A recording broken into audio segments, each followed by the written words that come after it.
সামাজিক মাধ্যমত ধৰ্মগ্ৰন্থ অধ্যয়ন নকৰা অধৰ্মীবিলাকে অভিধানত নথকা শব্দৰ ব্যৱহাৰৰ লগতে অসাংবিধানিক কথা কৈ ধৰ্ম ৰক্ষা কৰাৰ কথা কৈ থকা পৰিলক্ষিত হয়। মই তেওঁলোকক জনাব বিচাৰিছো যে আমাৰ ভাৰতবৰ্ষখন কেৱল সংবিধানৰ নীতি আদৰ্শৰেহে পৰিচালিত হ'ব। আৰু তেওঁলোকে যদি কোনোবাই হিন্দু ৰাষ্ট্ৰ বিচাৰিছে তেতিয়াহ'লে তেওঁলোক নেপাল যাব পাৰে, আৰু যদি তেওঁলোকে মুছলমান ৰাষ্ট্ৰ বিচাৰিছে তেতিয়াহ'লে তেওঁলোকক পাকিস্তান যাবলৈ আহ্বান জনোৱা হ'ল। ধন্যবাদ। আৰু কিমান তললৈ নামিব মুখ্যমন্ত্ৰী ডক্টৰ হিমন্ত বিশ্ব শৰ্মা। নিজৰ স্বাৰ্থ পূৰণৰ কথা যেতিয়া আহে, নিজৰ বিপদ যেতিয়া আহে, তেতিয়া সকলো কথাই সলনি হৈ পৰে নেকি মুখ্যমন্ত্ৰী হিমন্ত বিশ্ব শৰ্মাৰ বাবে। এটা মন্তব্য আপোনালোকে শুনি লওক। সময় আৰু প্ৰয়োজন অনুসৰি কেনেকৈ নিজৰ বক্তব্য আৰু নীতি সলনি কৰে মুখ্যমন্ত্ৰীয়ে, শুনক এই মন্তব্যটো। মই নামি আছো চাৰ্জশ্বিট দিয়াৰ পিছদিনা, যিদিনাখন চাৰ্জশ্বিট দিম তাৰ পিছদিনা ন্যায়ৰ কাৰণে ময়ো নামিম ৰাস্তাত। কাৰণ ন্যায়টোতো ন্যায়ালয়ে দিব, মইতো মুখ্যমন্ত্ৰীয়ে, মইতো চিফ জাষ্টিচ নহয়। গতিকে যিদিনাখনে আমি SIT ৰিপৰ্ট দি দিম পিছদিনাখনৰ পৰা ৰাস্তাত ময়ো নামিম, কাৰণ ময়োতো জাষ্টিচ ফৰ জুবিনতে আছো। জুবিন গাৰ্গৰ ন্যায়ৰ দাবীত ৰাজপথত নামিব মুখ্যমন্ত্ৰী। ন্যায়ালয়ক হেঁচা প্ৰয়োগ কৰিবৰ বাবে ৰাজপথত নামিব মুখ্যমন্ত্ৰী হিমন্ত বিশ্ব শৰ্মা। আৰু কিমান তললৈ নামিব মুখ্যমন্ত্ৰী আপোনালোকে শুনি লওক তেওঁৰে আন এটা মন্তব্য। পলিটিকেল পাৰ্টি আন্দোলনকাৰী নহয়, পলিটিকেল পাৰ্টিৰ আন্দোলন হয় ইলেকশ্যনৰ বাকচত। আন্দোলন কৰাটো পলিটিকেল পাৰ্টিজৰ কাম নহয়। এয়া আছিল মুখ্যমন্ত্ৰীৰ বক্তব্য। এদিন তেওঁৱে কয় পলিটিকেল পাৰ্টিৰ ৰাজপথত নমাটো কাম নহয়, এদিন তেওঁৱে কয় ৰাজপথৰ আন্দোলনে অসমক বহু পিছুৱাই নিলে, এদিন তেওঁৱে কয় আন্দোলন বিবৰ্জিত পৰিৱেশ গঢ়িব লাগে, আৰু এদিন তেওঁৱে কয় ৰাজপথত নামি প্ৰতিবাদ কৰিম। যি মুখ্যমন্ত্ৰী হিমন্ত বিশ্ব শৰ্মাই আন্দোলন বিবৰ্জিত পৰিৱেশ বিচাৰে, আন্দোলনে অসম পিছুৱাই নিব বুলি শংকা ব্যক্ত কৰে, সেই মুখ্যমন্ত্ৰীয়ে আকৌ কয় যে 6 জনগোষ্ঠীৰ জনজাতিকৰণৰ দাবীত হৈ থকা আন্দোলনতো হেনো বিজেপিৰ মানুহ আছে, বিজেপিয়ে সেই আন্দোলন কৰিছে, তাত তেওঁৰ সমৰ্থন আছে। তেওঁলোকে শিডিউল ট্ৰাইবৰ কাৰণে আন্দোলন কৰি আছে, কোনো আমাৰ বিৰুদ্ধে আন্দোলন কৰা নাই। শিডিউল ট্ৰাইব লাগে, তেওঁলোকৰ দাবীটোক আমিও সমৰ্থন কৰোঁ। গতিকে এইটো কাৰো বিৰুদ্ধে আন্দোলন নহয়, আন্দোলনটোত বিজেপিৰ মানুহো লগত আছে, কাৰণ এইটো গোটেই জাতিটোৰে দাবী হয়। মৰাণত বিজেপি আছে, তেওঁলোকো আন্দোলন কৰিছে। কোচ ৰাজবংশীত বিজেপি আছে, তেওঁলোকো আন্দোলন কৰিছে। দাবীটো ন্যায্য দাবী। মৰাণ, মটক, আহোম, চাহ জনগোষ্ঠী যিয়েই যোৱা দিনকেইটাত জনজাতিকৰণৰ বাবে আন্দোলন কৰিছে, তাতেই মুখ্যমন্ত্ৰী হিমন্ত বিশ্ব শৰ্মাই উল্লেখ কৰিছে এই আন্দোলনকেইটা বিজেপি মানুহে কৰিছে। আৰু কিমান তললৈ নামিব মুখ্যমন্ত্ৰী মহোদয়। সিদিনা বাক্সাত সংঘটিত ঘটনাৰ দিনাও মুখ্যমন্ত্ৰীয়ে উল্লেখ কৰিছিল এনে ঘটনাই অসমক পিছুৱাই নিব বুলি, কিন্তু এতিয়া জুবিন গাৰ্গৰ ন্যায়ৰ দাবীত নিজে ৰাজপথত আন্দোলন কৰাৰ কথা ঘোষণা কিয়? অৰ্থাৎ যেতিয়া নিজ দললৈ বিপদ আহে তেতিয়া বক্তব্য সিদ্ধান্ত সকলো সলনি হয়। কংগ্ৰেছৰ দিনত গৰু গাড়ী লৈ ৰাজপথত আন্দোলন কৰা, পিয়াজৰ মালা পিন্ধি আন্দোলন কৰা, চিলিণ্ডাৰ লৈ আন্দোলন কৰা বিজেপিৰ বাবে নিজৰ দিনত হৈ পৰিল আন্দোলন বেয়া, আৰু যেতিয়া নিজৰ প্ৰয়োজন আহি পৰিল তেতিয়া হঠাৎ সিদ্ধান্ত লোৱা হ'ল ৰাজপথত নমাৰ। এয়া এখন মুখেৰে ইমান স্ববিৰোধী কথা কেনেকৈ ক'ব পাৰে মুখ্যমন্ত্ৰী হিমন্ত বিশ্ব শৰ্মা ডাঙৰীয়া। আৰু কিমান তললৈ নামিব বিজেপি দল আৰু চৰকাৰ। নমস্কাৰ প্ৰিয় বন্ধু বান্ধৱীসকল, স্বাধীনতাৰ পিছৰ পৰা বহুজন মুখ্যমন্ত্ৰী আহিল আৰু বহুজন মুখ্যমন্ত্ৰীয়ে নিজৰ কাৰ্যকাল সমাপ্ত কৰি গ'ল, কিন্তু বিশেষকৈ বৰ্তমানৰ মুখ্যমন্ত্ৰীজনে যেনেধৰণেৰে SOP দি অসমৰ সমগ্ৰ ৰাইজক তেখেতে নিয়ম কানুনৰ মাজত বান্ধিব খুজিছে, কোনে কেইটা সন্তান দিব পাৰিব, কোনে কেইটা সন্তান দিব নোৱাৰিব, যেনেকুৱা ধৰণৰ অদ্ভুত কিছুমান কথা তেখেতে ক'বলৈ লৈছে, আৰু কাৰ সমাধিত কোন কেইটা বজালৈকে থাকিব, কোনে কি কৰিব পাৰিব নোৱাৰিব ইত্যাদি ইত্যাদি যেনেকুৱা ধৰণৰ কথা কিছুমান তেখেতে ক'বলৈ লৈছে, আমি সঁচাকৈ অতি আচৰিত হৈছোঁ। কাৰণ এনেকুৱা ধৰণৰ কিন্তু মুখ্যমন্ত্ৰী আমি আগে পিছে দেখা নাই। তেখেতে মনত ৰখা ভাল, অসমৰ ৰাইজে তেখেতক মাত্ৰ 5 বছৰৰ কাৰণেহে গণতান্ত্ৰিক প্ৰক্ৰিয়াৰে নিৰ্বাচিত কৰি পঠিয়াইছে। তেখেতে সৰ্বকালৰ বাবে তেখেত আচলতে প্ৰতিনিধি নহয়। তেখেতে ৰজাৰ দৰে আচৰণ কৰিলে আচলতে বেয়া দেখি। আহি থকা 26ৰ নিৰ্বাচনক হয়তো তেখেতক গাড়ীৰ পৰা আমি সকলোৱে উৎখাত কৰি দিবও পাৰোঁ। গতিকে তেখেতে এনেকুৱা ধৰণৰ কিছু কথা বতৰা ক'ব নালাগে যিবোৰৰ দ্বাৰা তেখেতে অসমৰ জনসাধাৰণক গোলামৰ দৰে ব্যৱহাৰ কৰে। তেখেতক এটা প্ৰশ্নই সুধিব বিচাৰিছোঁ, তেখেতে যে আমাক গোলামৰ দৰে SOP দি ব্যৱহাৰ কৰিব বিচাৰিছে, তেনেকুৱা SOP বিলাক তেখেতৰ পৰিয়ালৰ পত্নী, পুত্ৰ আৰু তেখেতৰ জীয়ৰীয়ে মানিবনে বাৰু? যি বস্তু তেখেতৰ পৰিয়ালত তেখেতে মনাব নোৱাৰে, সেই তেনেধৰণৰ একেটা বস্তুৱেই অসমবাসীৰ ওপৰত থপি দিয়াটো কিমান উচিত? আপোনালোকে এই কথাটো চিন্তা কৰিব। ধন্যবাদ, শুভৰাত্ৰি। এইবোৰ কলিত যুগত এইবিলাক হ'বই। কলিত যুগত আপুনি সদায় মনত ৰাখিব, এই দানৱবিলাকে শাসন কৰে। আমাৰ মুখ্যমন্ত্ৰীক আপুনি ট্ৰাম্পৰ লগত ৰিজাব বিচাৰিছে নেকি? তেনেকুৱাই যেন লাগিছে। এতিয়া চাওক, ট্ৰাম্পে যিটো কাম কৰিলে ভেনিজুৱেলাত, সেইটোতো it is against all international norms, it is against everything. চবেইটো আমি মানি লৈছোঁ। কোনোবাই কিবা কৰিব পাৰিছে নেকি? ঠিক তেনেকৈ আমাৰ অসমৰ মুখ্যমন্ত্ৰী আজি ভাবিছে যে তেওঁ ইমানেই শক্তিশালী যে তেওঁৰ যি মন যায় তাকেই কৰিব। এতিয়া মহাঅধিবক্তাই কয় ৰাজ্য চৰকাৰৰ ইয়াত কোনো হাত নাই, মুখ্যমন্ত্ৰী ডাঙৰীয়াই কয় নহয়, আমি চিটিখন ডিকনজেষ্ট কৰিবৰ কাৰণে আমি এই সিদ্ধান্তটো লৈছোঁ। গতিকে এপাৰেণ্ট কণ্ট্ৰাডিকশ্যনছ আৰ দেয়াৰ। চাওক, মূলতঃ ইয়াতে কোনো পাব্লিক ইণ্টাৰেষ্ট জড়িত নহয়। এতিয়া এই যিটো কনভেনশ্যন চেণ্টাৰ হ'ব, সেইটো প্ৰটেকশ্যন দিবৰ কাৰণেহে আমাক আঁতৰাব বিচাৰিছে। পিছফালে ছ'চিয়েল ৱেলফেয়াৰ অফিচটোৰ মাটিখিনি সেইটো তাত ভাঙি দিয়াৰ কথা আছে। তাত এটা মাল্টি ষ্টৰিড পাৰ্কিং প্লেচ কৰিব পাৰে। এই যে 2 নম্বৰ জাজ এজন আছিলে যিটো, তাত 3.5 বিঘা মাটি আমি আঙুলিয়াই দেখাইছিলোঁ যে ইয়াত 100খন গাড়ী পাৰ্কিং হ'ব পাৰে। এই কোনো কথা তেওঁলোকে কৰ্ণপাত নকৰে। তেওঁলোকে এটা প্ৰিএম্পটিভ মাইণ্ডছেট লৈছে। তেওঁলোকৰ কিবা স্পেচিয়েল কি আছে মগজুত ক'ব নোৱাৰোঁ।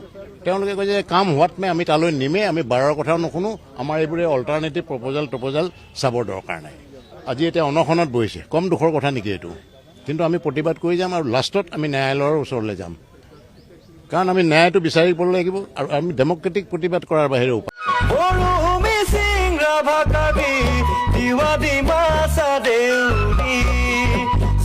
জনগোষ্ঠী আৰু কত জাতি জনজাতি সোণালী বুৰঞ্জীৰে দীপ্তিমান মহান থলবিৰি সম্প্ৰীতিৰে নাজৰি বাৰে ৰহণীয়া কৃষ্টি সংঘৰ্ষ ভেদাভেদ সংকীৰ্ণতা পাহৰি আহামে মিলি কঁকালত বান্ধোত আদি উজ্বলিত কৰো জননীৰ স্বাধীনতাৰ বাণী নহলে যে হেৰাব জাতিৰ চিনাকি নহলে যে হেৰাব জাতিৰ চিনাকি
আপুনি ক'ৰ পৰা আহিছে?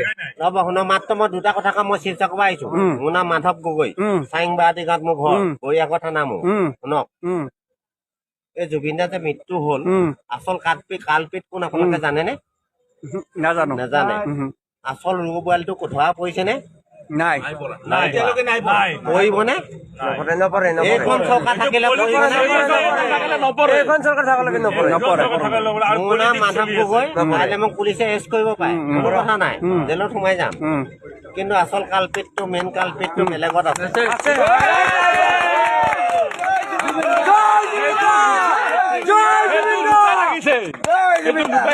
মেইন কালপিত জুবিনক কোনে মাৰিলে বহুত ডাঙৰ এটা মানুহ আছে বেলেগ মানুহ যাক বেলেগে পূজা কৰি আছে আমি নকয় ঘেণ্টা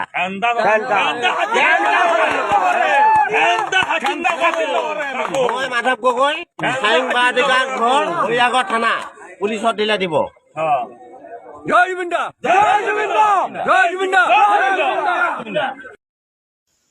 মামা ৰে মামা কিমান আৰু লুঙি টুপিৰ ৰাজনীতি কৰিবা ৰে মামা যেতিয়াই মোবাইলটো খোলো তেতিয়াই খালি লুঙি টুপিৰ কথা সৰু বাচ্চা পাগলা মানুহ যেনেকৈ একেটা কথাকে বাৰে বাৰে কৈ থাকে মামাকো তেনেকুৱাই লগা হৈছে দিনে দিনে গতিকে আজি হিন্দু ৰাষ্ট্ৰত হিন্দুৰ চৰকাৰ থকাৰ অৱস্থাত হিন্দুৰ সুৰক্ষাৰ কাৰণে মুছলমানক বিৰোধিতা কৰি আছে কিমান ডাঙৰ কথা চিন্তা কৰক গোটেই থাল ঠেঙুলিখিনিয়েই হ'ল হিন্দুৰ আৰু আজি হিন্দুৱেই অসুৰক্ষিত বোলে তেতিয়াহ'লে তেওঁলোক কি কাম আছে আৰু 5 বছৰ দিলে বোলে তেওঁলোকে হিন্দুৰ একদম সুৰক্ষা কৰি দিব আৰু কোনো অচিনাকি মানুহ নাথাকিবই তেতিয়া আজি 10-15 বছৰে কি কৰিলে এইখিনিও আমি বিচাৰিম ন আজিতো 10 বছৰ ল'লে 10 বছৰত কি কৰিলে আৰু 5 বছৰ বিচাৰিছে নিকাহ হৈ যাব বেছি সময়টো পাৰ কৰিলে কিমান চিনাক্ত কৰিলে কিমান নিকাহ কৰিলে মাথো উচ্ছেদহে চলালে এজনকো আমি খেদা নেদেখিলোঁ নতুনকৈ আগমন কৰাহে দেখিলোঁ গতিকে মানুহক আৰু কিমান বুৰ্বক বনাব একাংশই মদে মঙহে খাই নিচাত বুৰ্বক হৈ থাকিব পাৰে কিন্তু আমি নেখাওঁ নহয় আমি এইবিলাক বিবেক বিক্ৰী হোৱা বস্তু খাই মাতাল হৈ নাথাকোঁ যাতে আমাৰ বিবেক কোনোবাই কিনি ল'ব পাৰে গতিকে আজি ধৰ্মীয় কালিনে পৰহি শিখা শৰ্মা বোলা এজনীয়ে কৈছে যে মুছলমানৰ একো আমাৰ লগত নিমিলে আমাৰ কপালত সেন্দুৰৰ ফুট জিলিকাই আমি যাওঁ মুছলমানে ক'লা কাপোৰে মুখ ঢাকি যায় আৰু কিবা কিবি কৈছিলে আমি গৰুক পূজা কৰোঁ মুছলমানে গৰুৰ মাংস খায় ঠিকেই সেইখিনিলৈকে ঠিকেই আছে কিন্তু আপুনি গৰুক পূজা কৰে আৰু আপুনি মুছলমানে গৰুৰ মাংস খায় আপুনি হাগিলে গোৱৰ ৰং কেনেকুৱা হয় মুছলমানৰ গোৱৰ ৰং কেনেকুৱা হয় সলনি নেকি আপুনিতো মুছলমানৰ লগত লেটি পেটি আছিলে এটা সময়ত দেখিছে নহয় একেই ৰঙেই হাগে গৰু নাখালেও নোখোৱায়ো যিটো হাগে খোৱায়ো সেই একেই হাগে শুনিবলৈ বেয়া লাগিছে কথাটো কিন্তু মাৰ্ক কৰিব মুতিবলৈ যাওঁতে পেচাব কৰিবলৈ যাওঁতে পেচাবটো চবৰে পানী ৰঙৰে হয় কাৰোবাৰ বেমাৰ লাগিলে কাৰোবাৰ ৰঙচুৱা হৈ যায় নহ'লেতো কোনো ধৰ্মৰ বোলে আমুক ধৰ্মৰ মানুহে মুতি থৈ গ'ল চিন নাপায় কোনো পাব নেকি নাপায় আজি পথেৰে খোজকাঢ়ি গৈ থাকোঁতে 4জনী গাভৰু ছোৱালী যাৰ কপালত চিন নাই কপালত চিনটোতো ভগৱানে দি পঠিওৱা নাই এয়া হিন্দু বুলি বিয়াৰ পিছত নিজেহে লগাই লয় হয়নে আজি লগত যেতিয়া 4-5জনী ছোৱালী যাব তাত কোনোবাই চিন উলিয়াব পাৰিবনে কোনজনী হিন্দু বা কোনজনী মুছলমান নোৱাৰিব যদি একেখন গাঁৱৰে হৈ একেই কথা বতৰা হয় নোৱাৰিব গতিকে ভগৱানেতো আমাক একো চিন দিয়া নাই যে ই হিন্দু ই মুছলমান গতিকে এই ৰাজনীতিৰ পথাৰখনত ৰাজনীতিৰ আচলতে দেশৰ জনসংখ্যা কিমান কোন ধৰ্মৰ জনসংখ্যা কিমান আছে দেশখনত সেইটোতো ৰজাৰ বাহিৰে জনতাৰ খুব কম জ্ঞাত হয় দেশৰ মন্ত্ৰী নেতাসকলেহে দেশৰ হিচাপ ৰাখে ক'ত কিমান মানুহ কোন ধৰ্মৰ আছে কোনখন ৰাজ্যত কিমান লাখ মানুহ আছে এইটোতো জনসাধাৰণৰ হিচাপ নাথাকে চ' সেই হিচাপত ওলাই গৈছে যে ভাৰতবৰ্ষখনত 70% বা 80% বাংলাদেশীয়েই হওক বা অসমীয়াই হওক বা মানে কৰ্ণাটকীয়াই হওক বা কিবা যি মানুহেই নহওক মাৰোৱাৰী হওক বিহাৰী হওক হিন্দুৰ সংখ্যাটো 70ৰ পৰা 80% আছে ভাৰতবৰ্ষত। আৰু বাংলাদেশীয়েই হওক বা ক'ৰবাৰ অসমীয়াই হওক বা কিবা হওক এনেকৈ মিলাই বা কাশ্মীৰীয়ে হওক মুছলমানৰ সংখ্যা কিন্তু 20ৰ পৰা 30%হে আছে। গতিকে আমি যদি মুছলমানক বিৰোধিতা কৰোঁ আমাক নোম হিলাব নোৱাৰে, কিয়নো জনসংখ্যা কম। গতিকে হিন্দুৰ জনসংখ্যা বেছি আছে। গতিকে আৰু অকণমান বেছি হ'বলৈ হিন্দুসকলক উচতাই দিওঁ, মদৰ নিচাত পাই দিব 10টা 15টা, তাৰপিছত আমি গুচি যাম, সহযোগিতা কৰিবলৈ একোৱে নাথাকিব। শেষত গৈ নিজৰ ঘাম মাটিত পেলাই বুঢ়া কাললৈকে কষ্ট কৰি 3জনী ছোৱালী পালেও 3জনীকে সম্পূৰ্ণ যৌতুকে সৈতে বিয়া দিব লাগিব। আৰু দ্বিতীয়তে কি কৰিব লাগিব, জীৱনভৰ থকালৈকে নিজেই চুচৰি বাগৰি বুঢ়া কাললৈকে কষ্ট কৰি খাব লাগিব। তাকে উচতাই দিয়া হৈছে। মানে জনসংখ্যা আৰু বাঢ়ক, তেতিয়া আমাক হিন্দুৱে সকলোৱে ভোট দিলে মুছলমানৰ ভোটৰ প্ৰয়োজন নাই, কিয়নো মুছলমানৰ ভোট 20টাহে, হিন্দুৰ 80টা আমি পায়ে গ'লোঁ, আমি জিকিমেই। গতিকে তাৰ অৰ্থ হ'ল সেইটোৱেই যে ৰাজপাটখন তেওঁলোকক লাগে। আজি ৰাজপাটৰ বিৰোধিতা কৰাৰ কাৰণে জুবিন গাৰ্গৰ নিচিনা এটা জাতিৰ সত্তা আমাৰ মাজৰ পৰা হেৰাই গুচি গ'ল। তাৰ আৱেগো আমি ধান খেৰৰ নিচিনা ভমককে জ্বলিলোঁ আৰু ঘমককে নুমাই শেষ হৈ গুচি গ'ল। 17 টকা 20 টকা কমাই পেলাই আমাক চেনি চাউল দি দিলে। মাইকী মানুহৰ একাউণ্টত 1250 টকা দি আছিলে, এতিয়া 8000 টকা দিম বুলি কৈ দিলে। আৰু কিবা আমাক লাগে নেকি? আমাক আৰু একো নালাগে। আমি শুই শুই খাই থাকিব পাৰিম, কাৰণ আমি বিকলাংগ এটা জাতি। আমাৰ হাত ভৰি নাই, আমি কষ্ট কৰিব নোৱাৰোঁ। আজি অসমীয়া এটা বৃহৎ জাতি হয়, মানে ভাৰতবৰ্ষৰ ভিতৰতে এখন সেউজীয়া দেশ, বিশ্বৰ ভিতৰত বুলি ক'লেও বেয়া নহ'ব, এখন সেউজীয়া ৰাজ্য। আৰু সেউজীয়া ৰাজ্যখনৰ বতাহ ইমানেই আচলতে নিকা হয়, ইমানেই সুস্থ হয়, কিন্তু এই সুস্থ নিকাহ বতাহ লৈ কিন্তু আমি কি কৰিছোঁ, নিজৰ বিবেকবিলাক নষ্ট কৰিছোঁ। ইমান ধুনীয়া বতাহ, ইমান ধুনীয়া এখন দেশত থকাৰ পিছত, সোণৰ অসমত থকাৰ পিছত আমি মানুহবোৰ কি হৈ গৈছোঁ, লোহা মামৰে খাইছে আমাক। আমি সলনি হ'ব পৰা নাই। কিন্তু আমাৰ মন মগজু অতীতৰ মানুহে যি উলুকিয়াই গ'ল সেয়াই হৈ থাকি গুচি গ'ল। আমি কেতিয়াও সলনি হ'ব পৰা নাই, কিন্তু একাংশ সলনি হৈছে, একাংশ গুণী জ্ঞানী হৈছে, একাংশই বিবেকেৰে কথা বতৰা চিন্তা কৰে। সেইকাৰণে তেওঁলোকৰ কমেণ্ট বা পোষ্টত বুজিবলৈ পাওঁ যে এওঁলোক হিন্দু বা মুছলমান বুলি নিজকে নাভাবে, এওঁলোকে নিজকে অসমীয়া এটা জাতি বুলি ভাবে। আৰু জাতিৰ সত্তাৰ পিছত এতিয়াও দৌৰি আছে। সেই জুবিন গাৰ্গৰ ন্যায় নোপোৱালৈকে এইখন কিন্তু চৰকাৰ কেতিয়াও নহ'ব বুলি তেওঁলোকে এতিয়াও কয়। কাৰণ আজি চাওক, জুবিন গাৰ্গৰ ন্যায়ৰ নামত কি পালোঁ আমি গোটেই অসমীয়া জাতিটোৱে চিঞৰিলোঁ, তেটো ফালিলোঁ, 3,30,00,000 মানুহে চিঞৰিলোঁ, কিন্তু কেইজনমান মন্ত্ৰী MLAহে জিকি গুচি গ'ল। আজি জুবিন গাৰ্গৰ ন্যায়ৰ হকে যুঁজিবৰ কাৰণে অপৰাধীৰ স্বাৰ্থত মাত মাতিবলৈ বিদেশৰ পৰা মানুহ আহিছে, অসমৰ বাহিৰৰ ৰাজ্যৰ বাহিৰৰ মানুহ আহিছে। গতিকে আমাৰ চৰকাৰ ক'ত, কিয় দিব? যে ৰাইজে এইটো বিচৰা নাই, ৰাইজে দোষীৰ শাস্তি হোৱাটো বিচাৰিছে। আৰু আমিও বিচাৰোঁ, আমিও জুবিন গাৰ্গৰ ন্যায় বিচাৰি এদিন বা দুদিনৰ কাৰণে ওলাইছিলোঁ। আমিও জুবিন, ময়ো জুবিন বুলি আমিও চিঞৰিছিলোঁ। গতিকে আমিও জুবিন গাৰ্গৰ ন্যায় পাব লাগিব, নহ'লে ৰাইজে আমাক সোধাই নাৰিব। তো ৰাইজলৈ ঘেণ্টা একো ভয়েই নকৰে, দি দিলে ন, ৰাইজলৈ ভয়ে নকৰে। এতিয়া ভোট আহি আছে, ভোটৰ আগত ঢেৰ কিবা কিবি লালসা দেখুৱাই আছে মানুহক, আমুক দিম তামুক দিম, ইটো দিম সিটো দিম, পঢ়া শুনা কৰা ল'ৰাক ইমান দিম সিমান দিম, ব্যৱসায় কৰিব পাৰিব, মদ খাই মাতাল হৈ বাপেকে কিনি দিয়া বাইকখন লৈ গৈ ক'ৰবাত খুন্দা মাৰি মৰিব পাৰিব, টকা দিম, অৰুণোদয় টকা দিম, আপোনালোকে ব্যৱসায় কৰিব। ঘৈণীয়েকক দম দি পেলাই টকাখিনি নি মদ খাই গধূলি আহি সুস্থ মগজে সুধিলে নিদিলে, মদ খাই আহি ৰাতি নিচাত মাৰপিট কৰি টকাখিনি লৈ গুচি যাব, গৈ 10 দিনমান মদ খাই এনজয় কৰিব, শেষ। কি কৰি দিয়া হৈছে? এইবোৰ কৰি জুবিনৰ কথাটো পাহৰিলে। এইবিলাক কি কৰি থকা হৈছে? এইবিলাককে মানুহৰ মূৰত সুমুৱাই মানে একাংশ মানুহৰ বিবেকবিলাক কিনি লৈ আছে। যিটোৰ কাৰণে মানুহে ন্যায় বিচাৰি আছিলে সেয়া মানুহক পাহৰাই পেলাইছে। এতিয়া ন্যায় বিচাৰিলে কোনোবা একাংশই কেংকে ধৰি জুবিনে কিক দিলে। আৰু জুবিনে যাক দিছে চৰকাৰে তাক দিয়া নাই, চৰকাৰে যাক দিব লাগে তাকহে দি আছে, যাৰ পৰা স্বাৰ্থ লাভ হ'ব। কিন্তু যি পাব লাগে সি পোৱা নাই। বহুতে কলমলাই আছে, আনক পোৱা দেখি জ্বলিছে। কিছুমান হেঁপাহ থাকে ন মানুহৰ, নাইকিয়া মানুহৰ, কিন্তু সেইসকলে নাই পোৱা। ইয়াতো পালিন দাদা স্বাৰ্থপৰ বুলি ক'ব লাগিব। কংগ্ৰেছতে নাছিল ন, কংগ্ৰেছকো শেষ কৰিলে অকল পালিন দাদাই। আৰু এই বিজেপি, পালিন দাদা বাদেই দিয়ক, মুখ্যজনেই আচলতে মানুহৰ মাজত বিভেদ সৃষ্টি কৰি থাকে, মানুহৰ মাজত হিংসাৰ কথা কয়। বাকীবোৰলৈ কি থাকিব? একো নাথাকে। কালি নে পৰহি ক'ত সেয়া মেডিকেল কলেজ এখনত মুছলমান ল'ৰা ছোৱালী বেছিকৈ উত্তীৰ্ণ হোৱাৰ কাৰণে কলেজখনে বোলে বন্ধ কৰি দিছে। ইমান হিংসাত্মক কৰি তুলিছে দেশৰ ৰজামন্ত্ৰীয়ে জনতাক। কি থাকিলে এখন দেশত? পৃথিৱী থাকিবনে নাথাকে? মানুহ থাকিবনে নাথাকে? মানুহকতো সকলোকে শান্তি লাগে, এমুঠি নেখাই থাকিলেও শান্তি লাগে। তো অশান্তিৰ সৃষ্টি কোনে কৰি আছে?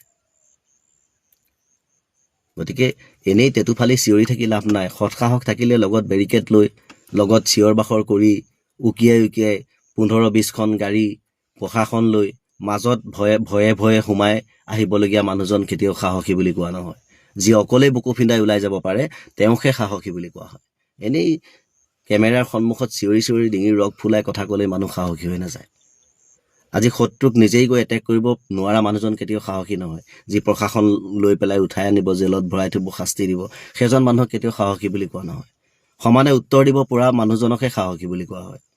যে প্ৰশ্নৰ উত্তৰখিনি যি দি গৈছে সমানে তেওঁ সাহসী হয়। তেওঁ লুকোৱা নাই, তেওঁক কোনো বিনা অপৰাধত শাস্তি দিবলৈ যোৱা নাই। তো শাস্তি দিয়াজন কাপুৰুষ বুলি কয়। সমানে যুদ্ধ কৰক। যে জনতাই প্ৰশ্ন কৰিছে আমি উত্তৰ দিব লাগে। ৰাইজহে ৰজা হয়, মন্ত্ৰী ৰজা হ'ব নোৱাৰে কেতিয়াও। গতিকে এইটো মনত ৰাখিব। গতিকে এই ৰাইজ ৰজা আৰু সদায় ৰজা হৈ থাকিব। কেতিয়াও ৰাইজ গোলাম নহয় ৰজাৰ। কোনোবাই স্বাৰ্থৰ কাৰণে জিন্দাবাদ চিঞৰি দিব পাৰে, কিন্তু আমি নিচিঞৰো। আমি একোৱেই পোৱা নাই। আমি পাৰ্চনেলকৈ একো নালাগে, ঘৰৰ মুখৰ ৰাস্তা এটা শিলগুটি উজতিয়াতে আঙুলি মূৰ ভাগি যায়।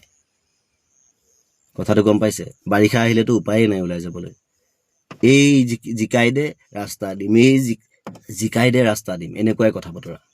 গতিকে ঘিণ লগা হৈছে এই কথা বতৰাবিলাক। বিশ্বাসত ল'ব নোৱাৰা হৈছোঁ এই চৰকাৰখনৰ একাংশ নেতা মন্ত্ৰী। গতিকে আজি গৰুক লৈ কথা কৈ আছে, হিন্দুৱে গৰু নাখায়। আৰে হিন্দুৱে গৰু নাখায় যদি হত্যা কিয় কৰিব? হত্যা কৰি গৰুৰ মাংসৰ ব্যৱসায় কিয় কৰিব শিখা শৰ্মা বাইদেউ? আপোনাৰ সিমানকণ জ্ঞান নাই? আজি গৰুৰ মাংসৰ দাম বঢ়াবৰ কাৰণে, গৰু বাহিৰলৈ ছাপ্লাই দিবৰ কাৰণে অসমত গৰুৰ নিষিদ্ধ কৰা হৈছিল। এতিয়াতো গৰু খোল্লা খাই আছে। কি হ'ল? কি কৰিলে? এইবিলাক এটা ঢৌ, এটা সময়ত এটা আৱেগ ভুলাবৰ কাৰণে মানুহৰ মনত এনেকুৱাবিলাক কথা বতৰাৰ সৃষ্টি কৰা হয়। লাভ আছে নেকি? আজি উচ্ছেদ চলিছে ৰাইজৰ স্বাৰ্থৰ কাৰণে নহয়, কিন্তু ৰজাৰ স্বাৰ্থৰ কাৰণে। এটা সময়ত সকলোৱে বুজি পাব কাক কি দিছে উচ্ছেদৰ পিছত। কি পাইছেনো? অৰুণোদয় নামত টকাখিনি দিছে। কংগ্ৰেছৰ দিনত যিমানখিনি ধাৰ আছিল তেনেকুৱা 100 গুণা বেছি ধাৰ হৈ গ'ল। এতিয়া ধাৰ কৰিহে দি আছে। ধাৰবোৰ ক'ৰ পৰা মাৰিব? ইলেকশ্যনৰ পিছত, জিকাৰ পিছত যদি বস্তুৰ দাম হুৰাহুৰে ভৰাই দিয়ে আপুনি কমাবলৈ ক'ব পাৰিব? ক'লে আপোনাক কমাই নিদিলে আপুনি কিবা কৰিব পাৰিব? আৰু 5 বছৰলৈ আপুনি লটকি গ'ল। গতিকে ভুল কৰাৰ আগত 100 বাৰ ভাবিব। যদি তেওঁলোকে কৰি থোৱা ভুলখিনি শুদ্ধ নকৰে, তেতিয়া আমিও কিন্তু তেওঁলোকক দুবাৰ আৰু বিচাৰি নাযাম। যি হয় আমি খাবলৈ পাওঁ নাপাওঁ সেইটো কথা আমাক নালাগে। আমাক মাত্ৰ শান্তি লাগে। আমাৰ মাজৰ পৰা বহুত কোনোবা হেৰাই গুচি গ'ল, আৰু আমি হেৰুৱাব নোখোজোঁ। আৰু 5 বছৰত কিমান হেৰাই যাব তাৰ হিচাপ নাই। গতিকে মই চৰকাৰক বিৰোধিতা কৰা নাই, কৰ্মক বিৰোধিতা কৰিছোঁ তেওঁলোকৰ। মাত্ৰ এটা ধৰ্মক লৈ ৰাজনীতি কৰিলেই দেশ সুকলমে চলিব বুলি আমি নাভাবোঁ। দেশত আৰু বহুত কাম থাকে। মানুহৰ মাজত মহব্বত সৃষ্টি কৰিব লাগে, হিংসা সৃষ্টি কৰিব নালাগে। মহব্বত যেতিয়া আপুনি আনৰ মাজত সৃষ্টি কৰিব, তেতিয়া আপোনাৰ প্ৰতিও মানুহৰ মহব্বত বাঢ়িব। তেতিয়া আপোনাক জীৱনৰ কাৰণে কেতিয়াও আঁতৰি যাবলৈ মানুহে নিদিব। কিন্তু আপুনি মানুহৰ মাজত হিংসাৰ যেতিয়া সৃষ্টি কৰিছে, একাংশ আপোনাক ভাল পোৱা মানুহেও কিন্তু বৰ্তমান সময়ত বেয়া পায়। একাংশ হিন্দু মানুহেও আপোনাক হিন্দুৰ স্বাৰ্থত কাম কৰোঁতে ভাল পোৱা নাই। কিন্তু যাক আপুনি চলাই আছে তেওঁলোকেহে ভাল পাব পাৰে। গতিকে অকণমান মানুহ হ'বলৈ শিকাওক মানুহক। নিজেতো মানুহেই হয়। অধৰ্মী কামবিলাক মানুহক দেখুৱাইহে কৰি আছে, যাতে মানুহ অকণমান তেনেকুৱা হওক। মানুহৰ মাজত মানুহেই মানুহক মাৰক কাটক, মানুহৰ জনসংখ্যা কমক, এইবিলাক সৃষ্টি নকৰিব। সকলোৰে জীয়াই থাকিবলৈ মন, সকলো মানুহকে শান্তি লাগে।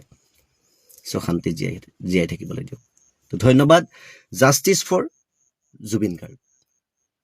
ইমানখিনি আচলতে ক্ষোভ এই জুবিন গাৰ্গৰ পৰাহে উজাৰিছোঁ, কিয়নো তেখেত এতিয়াও জীৱিত আছে বুলি মনত ভাৱ লাগে।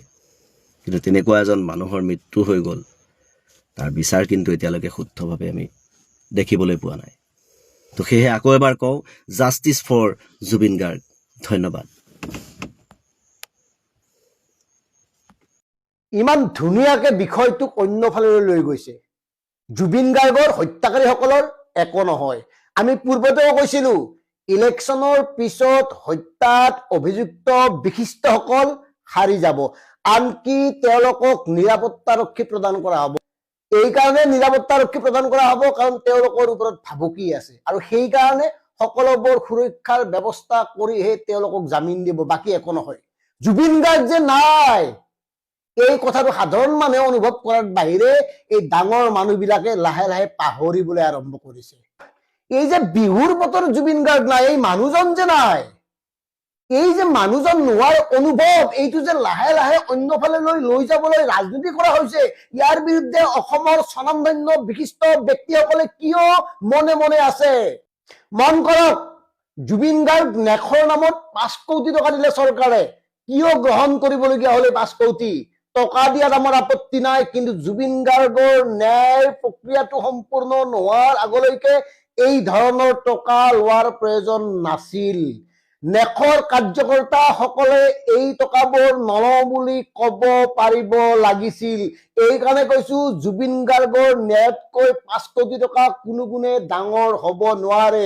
আৰু চৰকাৰে এই টকা পইচা দি গোটেই ব্যৱস্থাটো মেনেজ কৰিবলৈ বিচাৰিছে, গোটেই পৰিৱেশটো শান্ত কৰিবলৈ বিচাৰিছে, গোটেই পৰিৱেশটো অন্য ফাললৈ নিবলৈ বিচাৰিছে। গতিকে প্ৰিয় দৰ্শক, কথাবোৰ ভাবক, কাৰ কাৰণে জুবিন গাৰ্গ চূড়ান্ত প্ৰত্যাহ্বান আছিল?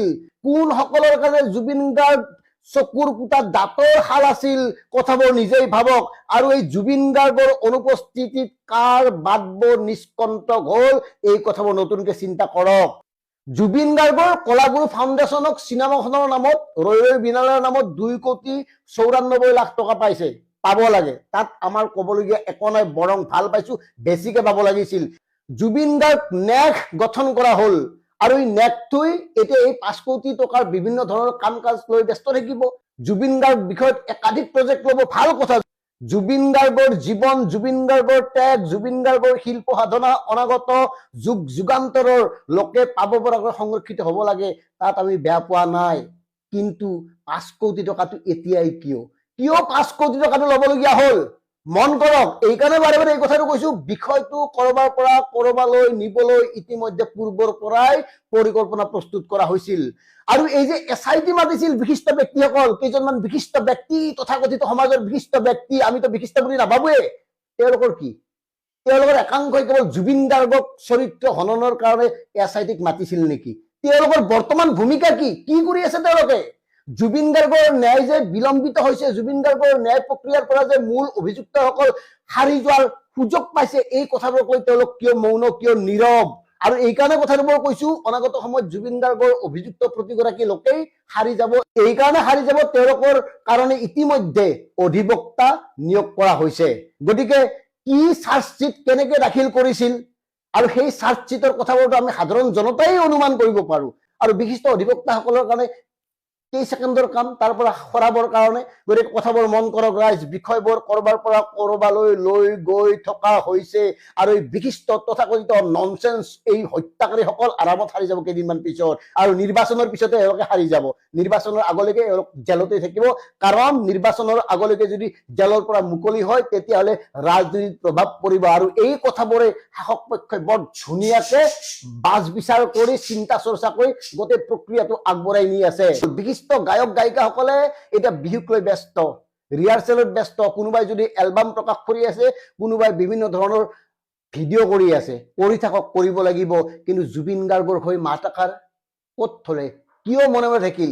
কিয় আপোনালোকে জুবিন গাৰ্গৰ ন্যায় সম্পৰ্কত চৰকাৰক প্ৰতিদিনে প্ৰশ্ন সোধা নাই? কিয় চৰকাৰক আপোনালোকে দাবী কৰা নাই? কিয় চৰকাৰক আপোনালোকে প্ৰয়োজনত ধমকি দিব পৰা নাই? জুবিন গাৰ্গেতো ধমকি দিয়ে, জুবিন গাৰ্গে নিৰ্দেশ দিয়ে, সেই কামটো আপোনালোকে কিয় কৰিব পৰা নাই? কেৱল জুবিন গাৰ্গৰ নামত আৱেগ সৃষ্টি কৰি আপোনালোকে গান গাই আছে, বিভিন্ন অনুষ্ঠানলৈ গৈছে, জুবিন গাৰ্গৰ কথা কৈ কান্দিছে। জুবিন গাৰ্গৰ আবেগ বিক্ৰী কৰি আপোনালোকে কমিটিৰ ফালৰ পৰাটো মালটো ঠিকে আনি আছে, অথচ মঞ্চত এবাৰো কোৱা নাই যে চৰকাৰ যদি নিৰ্বাচনৰ পূৰ্বে জুবিন গাৰ্গে ন্যায় নাপায় ভাঙি পেলাম চৰকাৰখন। দম আছে? জুবিন গাৰ্গেতো কৈছিল যিহেতুকে তোমালোকে আপোচ কৰিছা, জুবিন গাৰ্গ সম্পৰ্কে মাত মতাৰ নৈতিক অধিকাৰ তোমালোকৰ নাই। জুবিন গাৰ্গৰ লাখ লাখ সাধাৰণ মানুহে মাত মাতিব, যিয়ে এতিয়াও জুবিন ক্ষেত্ৰত উবুৰি খাই পৰি আছে, যিয়ে এতিয়াও প্ৰতিনিয়ত এবাৰ হলে জুবিন গাৰ্গক সোঁৱৰণ কৰি চকু পানী টুকে, যিয়ে এক মুহূৰ্তৰ কাৰণেও জুবিন গাৰ্গ যে নাই এই কথাটো ভাবিব পৰা নাই, তেওঁলোকে এই আন্দোলনটো জীয়াই ৰাখিব। তোমালোকৰ সেই নৈতিক অধিকাৰ নাই। তোমালোকে জুবিনৰ নামত বেপাৰ কৰি, জুবিনৰ নামত আবেগ বিক্ৰী কৰি আৰু নচলিবা। গতিকে প্ৰিয় দৰ্শক, এই বিহুত জুবিন গাৰ্গ নাই আৰু সেই আবেগত এই কথাখিনি মনলৈ আহিছে। জুবিন গাৰ্গৰ নেখৰ নামত যি 5 কোটি টকা চৰকাৰে দিছে বা দিম বুলি ঘোষণা কৰিছে, স্পষ্টভাৱে অস্বীকাৰ কৰক আৰু পাৰে যদি কওক জুবিন গাৰ্গৰ ন্যায় নোপোৱালৈকে 5 কোটি টকাৰ 5 নয়া এটাও আমাক নালাগে। আৰু জুবিন গাৰ্গৰ ন্যায়ৰ পিছত কিন্তু জুবিন গাৰ্গক জীয়াই ৰখাৰ দায়িত্ব চৰকাৰ নহয়, অসমৰ প্ৰতিগৰাকী সচেতন লোকেই ল'ব লাগিব। এই হুংকাৰটো দিয়ক। নোৱাৰে। কিয় নোৱাৰে? কথাবোৰ নিজে চিন্তা কৰক।